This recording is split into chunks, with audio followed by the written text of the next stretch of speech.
لست أدري ما تراني ظلمة تغمرني يا رب. الأرض ضاقت والسماء وقلبي ما عرف الضياء والدمع بات يبكي يا إلهي يا إلهي يا إله يا إلهي يا إلهي.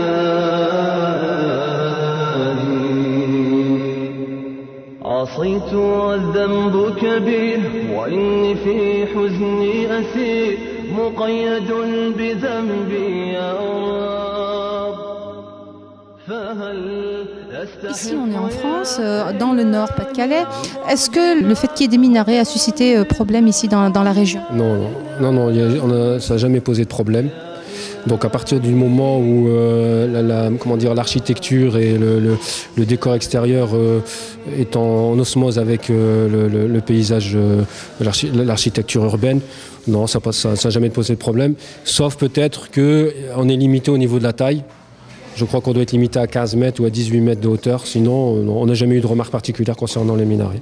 En tant que responsable de la mosquée, quelle approche avez-vous avec les citoyens, va-t-on dire, de souche française? Nos relations se passeraient très bien. On n'a jamais eu de problème particulier avec nos voisins. On a des très bonnes relations. On ne s'est jamais plaint de nous et nous, on ne s'est jamais plaint d'eux. Donc, alhamdoulilah, tout se passe très très bien. Et la mosquée, elle est ouverte. Donc, on ne refuse personne. Les gens peuvent rentrer ici comme chez eux. Vous ne sentez pas le poids de cette islamophobie qui règne dans toute la France? Est-ce que vous en subissez quelques conséquences ou est-ce qu'ici, les gens sont tout à fait respectueux de cette religion qui aujourd'hui fait peur dans les médias? Ici, dans la région, non, on n'a jamais eu de soucis particuliers. On va dire ces 4-5 dernières années. Parce qu'on a eu la fameuse affaire où on nous a tiré, on nous a criblé de balles, on a eu des tags racistes. Mais sinon, non, on n'a jamais eu de problème particulier dans l'entourage. Avec les voisins, ça se passe très très bien. C'est vrai qu'en France, en ce moment, on connaît une dure période d'islamophobie. Mais à partir du moment où le musulman entretient des bonnes relations avec son entourage et que les gens nous connaissent et connaissent notre religion, on n'a pas de problème particulier.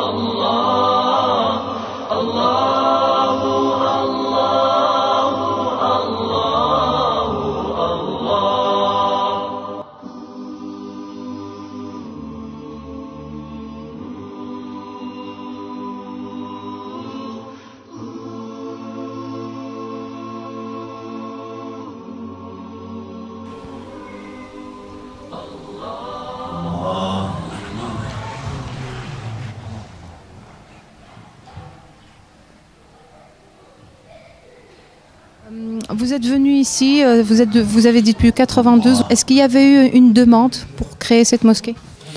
Au début, on a commencé à créer une association d'abord. Et puis, tant qu'on a commencé, on a fait la création de l'association. Et puis, on a été pensé d'acheter un endroit. Et puis, on a trouvé cet endroit. Alors, en fait, le problème lors de la conception de cette mosquée, c'est que, en fait, la mosquée, elle est victime de son succès. C'est-à-dire que nos aïeuls, quand ils ont conçu cette mosquée, ils ne pensaient pas qu'elle allait avoir autant de succès. Donc, l'architecture a été faite en sorte pour recevoir que quelques personnes, une centaine de personnes. Mais, alhamdoulilah, avec l'état d'esprit de nos aïeux, ils ont permis à la jeunesse de venir dans cette mosquée, de s'épanouir. Ce qui fait qu'un flux de personnes est arrivé important et il a fallu réadapter l'aménagement de la mosquée. والمسائل كلها ما كنديروها حتى تكون اتفاقيه بيننا وبين السلطه المحليه بيننا وبين البلديه والمسائل ما عمرنا لقينا صعوبات مع البلديه مع الحكوميين المسلمين خصهم يتخلقوا ويعرفوا انهم اصحاب رساله، والرساله ديالهم خصهم يبلغوها. حنا كنقولوا للشباب هنا بان بعد النهايه ديال اللي طرافوا خصهم يفتحوا يديروا واحد النهار اوفيرت في كل شهرين للناس ديال المنطقه كلها، ياكلوهم ويشربوهم ويتحاوروا معهم وينيقسوا معهم في كل المسائل كلها. وهذا هو دور المسجد. ما يبقاش دور المسجد خاص على الصلاه او على التعليم ديال العربيه، اللغه العربيه او كذا. لا لا لا لا، دور ديال المسجد ابعد من هذا، ابعد من هذا. خصو يلعب دور في غير المسلمين. اما المسلمين الحمد لله عارفين المسجد وعارفين ما اسمه حق المسجد عليهم، ولكن الناس الاخرين لا. خص المسجد يلعب دور اكثر من الدور اللي كاين في المساجد الان.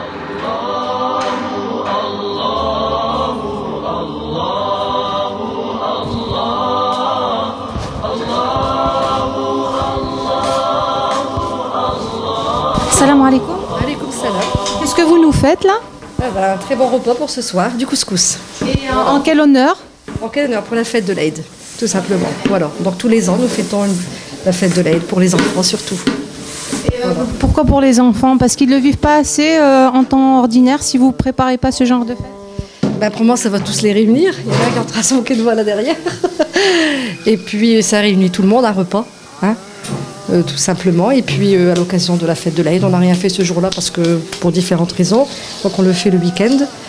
Et puis tout le monde aime ça. Et puis nous aussi on aime ça.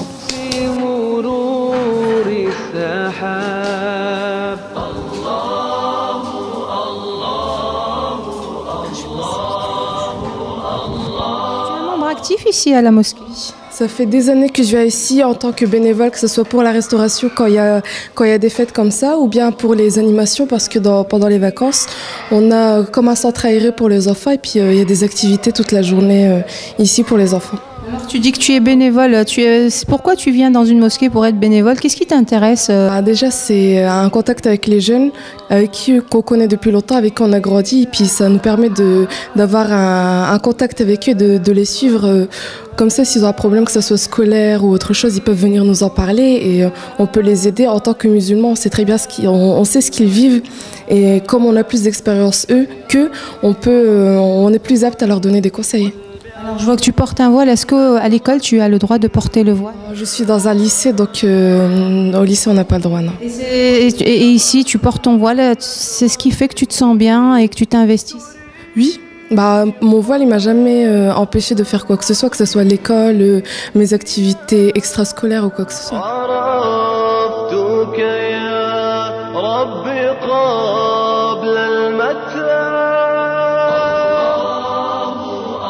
Les gens sont tolérants, donc ils s'ouvrent. Et surtout les jeunes, on n'a pas ce problème avec les jeunes de notre génération. Donc il y a un partage entre vous. Il y a un partage. Et on le voit aussi souvent avec les jeunes lorsqu'ils sortent des mots de connotation arabe à force de côtoyer, etc. Qui ne sont pas musulmans, qui sont français d'origine et qui à force d'être mélangés, etc. Comme quoi? Parce qu'en général, c'est des gros mots qu'on essaye d'imiter. Mais là, vous êtes des jeunes qui faites partie des activités de la mosquée. Quel genre d'autres mots corrects, plus ou moins, et qu'ils adoptent? C'est plus des expressions qu'on aurait l'impression de dire, je sais pas, des mots qui sortent tout seuls, comme za'ma, attention, ou... Ça c'est devenu dans la langue courante française. C'est devenu dans la langue qu'on parle entre nous, dans la rue ou à l'école. Ouais. Ce sont devenus des mots qui se sont intégrés. Ce sont les Français qui s'intègrent à la langue arabe alors? On peut dire ça comme ça. Ouais.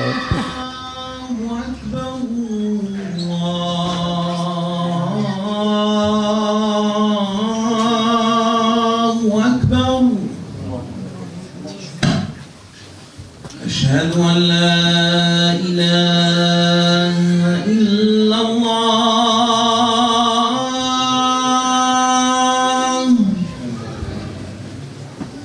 أشهد أن لا إله إلا الله أشهد أن محمدا رسول